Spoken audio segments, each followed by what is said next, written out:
میں بھی جب قلات میں گیا نا، 2 مہاراج سے ملاقات ہوئی، دونوں کی شادی نہیں ہوئی تھی. ایک تو ینگ تھے ذرا، دوسرے تھوڑے ایجڈ تھے، ان کا انٹرویو نہیں آیا. تو وہ بھی نہیں، اتنے بڑی عمر کے ہو گئے، ان کے بچے گھوم رہے ہیں وہاں. میں نے بار بار پوچھا یہ بچے آپ کے ہیں؟ کہنے نہیں میرے نہیں ہیں. پھر میں نے پوچھا یہ بچے آپ کے ہیں؟ کہنے میرے نہیں ہیں. بھائی میں نے تو شادی نہیں کی. ایک دم میرے شوق ہوا. میں نے کہا بھائی مہاراج کیا کر رہے ہو؟ قال النبی صلی اللہ علیہ وسلم تزوجوا ولا تکونوا کرہبان النصارى، نکاح کرو عیسائیوں کے پادریوں کی طرح نہ بنو. کیا کرتے ہیں؟ واتقوا اللہ الذی تساءلون به الارحام، دولہا دلہن کو سمجھایا جا رہا ہے تو انسان کے بچے بن جاؤ. یہ خطبہ ایسا ہے، آپ نیٹ پہ لکھو اس کا ترجمہ آ جائے گا. پنڈت جی کے الفاظ لکھو تو نیٹ بولے گا پتہ نہیں کیا بول رہا ہے بھائی، تو میری کچھ سمجھ میں نہیں آ رہا. صحیح ہے نا؟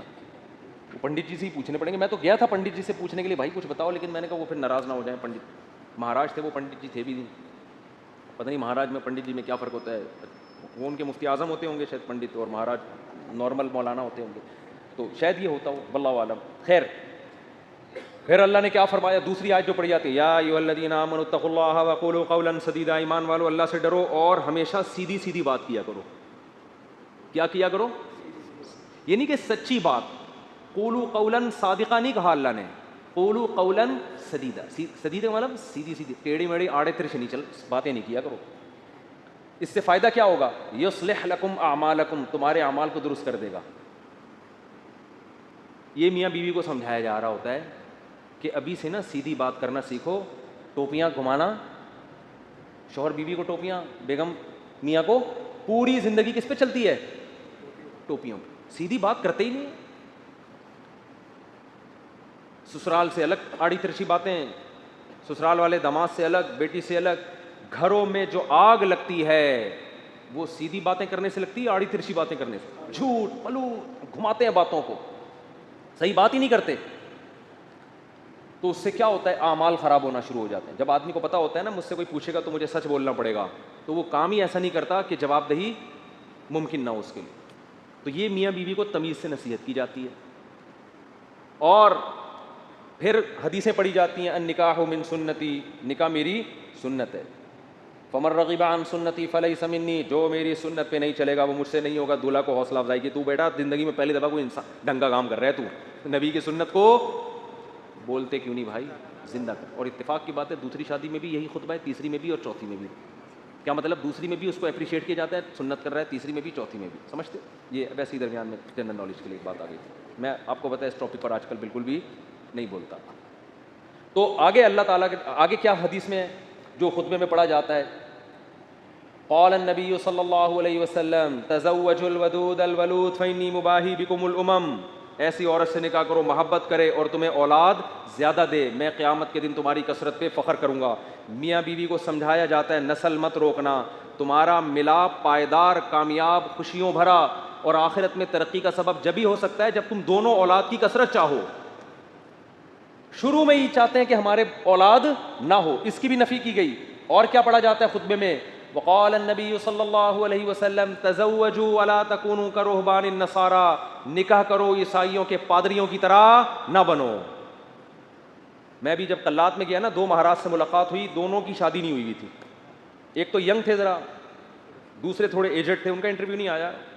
تو وہ بھی نہیں، اتنے بڑی عمر کے ہو گئے، ان کے بچے گھوم رہے ہیں وہاں. میں نے بار بار پوچھا یہ بچے آپ کے ہیں؟ کہنے نہیں میرے نہیں ہیں. پھر میں نے پوچھا یہ بچے آپ کے ہیں؟ کہنے میرے نہیں ہیں. بھائی میں نے تو شادی نہیں کی. ایک دم میرے شوق ہوا. میں نے کہا بھائی مہاراج کیا کر رہے ہو؟ اس میں پرانے کوئی ڈائلاگ یاد ہے نا، وہ مہاراج اس طرح کے ایک دم اسٹائل سے آتا تھا، وہ مہاراج. تو میرے منہ سے مہاراج آپ اپنی ایج دیکھو، تو کیسے ہی گزارا ہو رہا ہے. تو انہوں نے کہا بھائی ہم جو مندر کے لیے قربانی دیتا ہے نا. پھر اپنے پرانے والے مہاراج کی انہوں نے مجھے تصویر دکھائی، یہ میرے پیر تھے، ان کا میں نائب بنا تھا. تو جو اپنے آپ کو مندر کی خدمت کے لیے وقف کر دیتا ہے، شادی نہیں کرتا کہ بس مندر کی خدمت ہی کرنی ہے، وہ پھر اس مندر کا مہاراج بنتا ہے. ان کا مذہب ہوگا، میں ان پہ طنز نہیں کر رہا، وہ ان کا جو مذہب ان کو سکھاتا ہے. میں نے ان سے کہا لیکن مجھے تو موقع مل گیا. میں نے کہا آپ کا مذہب آپ کو یہ کہتا ہے کہ آپ شادی نہ کریں، ہمارا مذہب ہمیں یہ کہتا ہے کہ من رغب عن سنتی فلیس منی. نبی نے فرمایا جو نکاح نہ کر کے میری سنت سے اعراض کرے گا اس کا مجھ سے کوئی تعلق نہیں. اور حبب الی النساء والطیب، نبی نے فرمایا دنیا میں 2 چیزیں محبوب ہیں، ایک نکاح کی کثرت اور ایک خوشبو. تو ہمارے نبی تو بالکل اس کے اپوزٹ چلے ہیں، بالکل اس کے برعکس. تو یہ نہیں کہ نکاح کرنا ہے، کثرت نکاح کی ترغیب ہے. میں نے کہا ہم تو رہبانیت کے بالکل اگینسٹ چلتے ہیں. تو مجھے اس وقت وہ حدیث سمجھ میں آئی کہ آپ عیسائی بھی یہ کرتے تھے، پادری نکاح نہیں کرنا. تو ہمارے نبی نے فرمایا تم نے ان کو فالو نہیں کرنا، نہ ہم تو کثرت سے. تو مجھے لگ رہا تھا وہاں بیٹھ کر کہ یہ جو مہاراج ہیں وہ مہاراج کے چہرے پر نا افسردگی کے آثار تھے. یہ پہلے والے جو مہاراج جن کا انٹرویو آیا یہ تو پھر بھی ینگ تھے، تھوڑے سے اچھے صحیح. دوسرے والے مہاراج افسردہ، گھٹنوں میں بھی پرابلم، کچھ مسائل بھی تھے بیماریوں کے. تو میں مہاراج سے ریکویسٹ کرنے والا تھا کہ کر لیں شادی، یہ مسائل آپ کے نیچرل لائف کا کوئی آلٹرنیٹ نہیں ہے. مندر کی خدمت شادی کر کے بھی ہو سکتی ہے. اب شادی کی ہوتی ہے، یہ بچے آپ کے ہوتے ہیں، یعنی اسی جیسے ان کو لگا دیتے مندر کی خدمت پہ. اگر آپ کا یہ نظریہ ہے، میں ترغیب نہیں دے رہا ہوں ان کو، کیا خیال ہے؟ جیسے ہمارے بیٹے ہیں تو میری خواہش ہے کہ یار وہ بیٹے عالم بنے، اللہ خواہش کو پورا کرے. مہاراج میں جو باتیں آپ سے کر رہا ہوں آپ تنہائی میں بیٹھ کے ان باتوں پہ غور کریں. اللہ کرے اب تک کر رہے ہو غور. چکر میں تو ڈال دیا ہم نے، مہاراج کو ہم نے چکر میں ڈال دیا.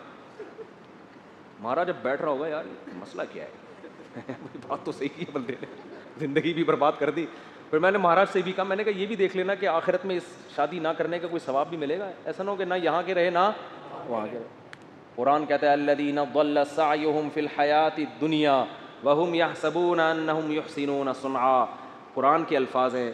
بھائی ہندو یہ نہ سمجھیں کہ میں تو اسلام کی بات کروں گا نا، آپ کا مذہب اگر یہ کہتا ہے تو ٹھیک ہے بھائی آپ اس کو فالو کریں، آپ کو نہیں سمجھ میں آ رہا تو ہم کیا کہہ سکتے ہیں. لیکن ہمارا جو مذہب ہے وہ ہمیں کیا کہہ رہا ہے؟ وہ یہ کہہ رہا ہے کہ الذین ضل سعیہم فی الحیاۃ الدنیا. کچھ لوگ دنیا میں ایسے ہیں کہ جن کی کوششیں برباد ہو جائیں گی دنیا میں، حالانکہ وہ یہ سمجھ رہے ہیں کہ وہ بہت اچھا کام کر رہے ہیں. دیکھو ایک آدمی غلط کام کر رہا ہوتا ہے، غلط کو غلط سمجھ کے، اس کو پتا ہے بھائی چرس پینے کا آخرت میں کوئی ثواب ملے گا، اور چرسی کو امید بھی نہیں ہوتی. وہ کہہ رہا ہے یار مجھے پتا ہے آخرت میں بربادی ہے لیکن اب مزے اڑا لوں تھوڑی دیر کے. ہیروئنچی کو پتا ہے آخرت میں بربادی ہے مگر مزے اڑا لو. زانی کو پتا ہے آخرت میں بربادی ہے مگر مزے اڑا لو. لیکن کچھ لوگ ایسے ہوتے ہیں جو بڑی محنت کر رہے ہوتے ہیں، اپنی حلال خواہشات کو بھی قربان کر رہے ہوتے ہیں، اور وہ سمجھ رہے ہوتے ہیں آخرت میں مل جائے گا بدلہ. اللہ کہتے ہیں نہ دنیا میں ملے گا اور نہ آخرت. کیونکہ پیپر جو اللہ نے بنایا ہے نا اس کو فوکس کرنا ہے آپ نے. پیپر فزکس کا ہے اور آپ ریاضی کے مشکل ترین سوالات لے کے بیٹھ گئے، اور جو فزکس کا آسان سوال تھا اس کا آپ اس کو حل نہیں کر رہے. کیمسٹری کا آسان سوال تھا پانی کا فارمولا کیا ہے، ہائیڈروجن ڈائی آکسائڈ ہے نا، یہ بہت آسان تھا. آپ کہہ رہے تو بہت آسان ہے یار یہ نہیں حل کرتا مجھے اصل میں ایک فزکس کا ایک بڑی پیچیدہ ایکویشن ہے اس کو میں حل کر سکتا ہوں. اس کو بیٹھ کے آپ نے حل کرنا شروع کر دیا. عقل مند کہے گا بھائی تیرے سے جو پوچھا گیا ہے اس کو تو فوکس کر، جو سوال پوچھا نہیں جا رہا اس کا جواب کیوں دے رہا ہے. اب آپ جواب میں کہیں یار دیکھو میری اتنی محنت کر کے میں نے فزکس کی اس ایکویشن کو حل کیا ہے، میں یہ سوچ بھی نہیں سکتا کہ ممتحن اور ایگزامینر میری اس محنت کو ضائع کر دے، یقیناً 100 نمبر دے گا. اس سے کیا ہے 100 نمبر تجھے ہائیڈروجن ڈائی آکسائڈ لکھ دیتا مل جاتا ہے. آپ کے اتنے آسان سوال کے 100 نمبر نہیں ہو سکتے. یہ دلیل صحیح ہوگی؟ نہیں یاری بات میرا خیال ہے. اور بھائی یہ دلیل بالکل غلط ہوگی کہ یہ نہیں دیکھا جاتا کہ سوال مشکل ہے یا آسان. ہم نے دیکھا نا یوٹیوب پہ ایک ہندو کرالنگ کرتا ہوا پتہ نہیں دلی سے یو پی جا رہا ہے یا کہاں جا رہا ہے، لیٹ کے کہہ رہا ہے بھائی یہ پتہ نہیں کون سے بھگوان ہے جس کی روح خوش ہو جائے گی اس سے. تو آپ محنت بہت کر رہے ہیں، اس کا رزلٹ کیا ہے؟ زیرو. نبی صلی اللہ علیہ وسلم کو اطلاع ملی نا کہ ایک پیدل حج کرنے جا رہا ہے کوئی، منت مانی بھی اور طاقت بھی نہیں تھی. آپ نے فرمایا اللہ کو اس کی ضرورت نہیں ہے کہ تم اپنے آپ کو اس مصیبت میں ڈالو. یہ تو تمہاری اپنی تمہاری وہ ہے نا، اگر آپ میں استطاعت نہیں اور آپ پیدل جا رہے ہیں حج کرنے کے لیے تو یہ وہ چیزیں ہیں جو آپ نے اپنے اوپر لازم کر لی ہیں. تبھی قرآن کہہ رہا ہے لا تحرموا طیبات ما احل اللہ لکم، جو پاکیزہ چیزیں اللہ نے حلال کر دی ان کو حرام مت کرو، اپنے اوپر خامخواہ کی پابندیاں مت لگاؤ. ان پابندیوں سے تم تو ڈپریشن میں جا سکتے ہو، صحت برباد کر سکتے ہو. یہ ہم سے امیدیں مت لگانا کہ آخر میں تمہیں آخرت میں اس کا اجر ملے گا. 0 نمبر ہوں گے تمہارے، بلکہ الٹا گناہ ہوگا. تو میں ان سے کہہ رہا تھا بھائی تم شادی کر لیتے، بیوی بچے ہوتے، ایک تمہاری ڈیزائرز پوری ہوتی ہیں، صحت اچھی ہوتی، تمہیں اولاد ملتی، اولاد کے تو دیکھ کے انسان کی بانچیں کھل جاتی ہیں.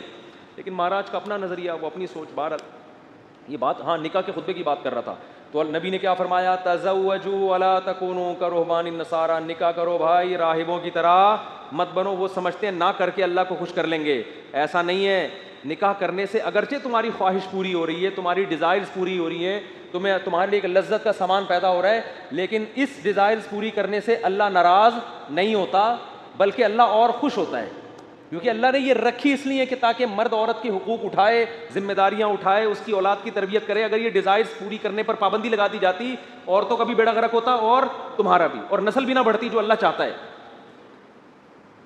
تو اب اصل جو میں ٹاپک کی طرف آتا ہوں, کتنا اچھا خطبہ ہے نا, یہ دولہا دلہن کو سمجھایا جا رہا ہے. وہ تو الگ بات ہے, دولہا دلہن خطبہ سنا اور پتلی گلی سے نکل لیے, پوچھتے ہی نہیں کہ مفتی صاحب کچھ ترجمہ کرا دو, کیا کہا تھا, نصیحتیں. وہ تو ان کا اپنا ہیڈک ہے نا, یہ اللہ کا قصور نہیں ہے, پوچھتے ہی نہیں, بس آ جاتے ہیں نادرا سے رجسٹرڈ ہو گیا. نادرا سے مفتی صاحب آپ نے کہا تھا ایک ہفتے کے اندر سرٹیفکیٹ مل جائے گا, وہ ولید سے رابطہ نہیں ہو رہا ہے, 1.5 ہفتہ ہو گیا ابھی تک. اس کی فکر ہوتی ہے بیوی میرے نام ہو جائے. میں ان سے کہتا ہوں دیکھو بیوی تمہاری ہو گئی ہے, نمبر پلیٹ ایشو ہو جائے گی تھوڑے دن. وہ ان کو فکر ہوتی ہے نا, ڈاکومنٹس نہیں بنے. میں نے کہا بھائی ابھی تمہارے نام رجسٹر بھی ہو جائے گی, فی الحال بیوی کے ماتھے پہ لگاؤ اپلائڈ فار رجسٹر. یعنی یہ بک ہو چکی ہے, اب اس سے کوئی اور شادی کی کوشش نہ کرے, یہ لکھ دو اس پہ. اگر بہت زیادہ آپ کو خطرہ ہے نا, بھاگ نہ جائے, کہیں نہیں بھاگے گی انشاءاللہ. اور اگر سلوک اچھا نہیں ہے تو رجسٹر ہونے کے بعد بھی بھاگ جائے گی, ہوتا ہے ایسا.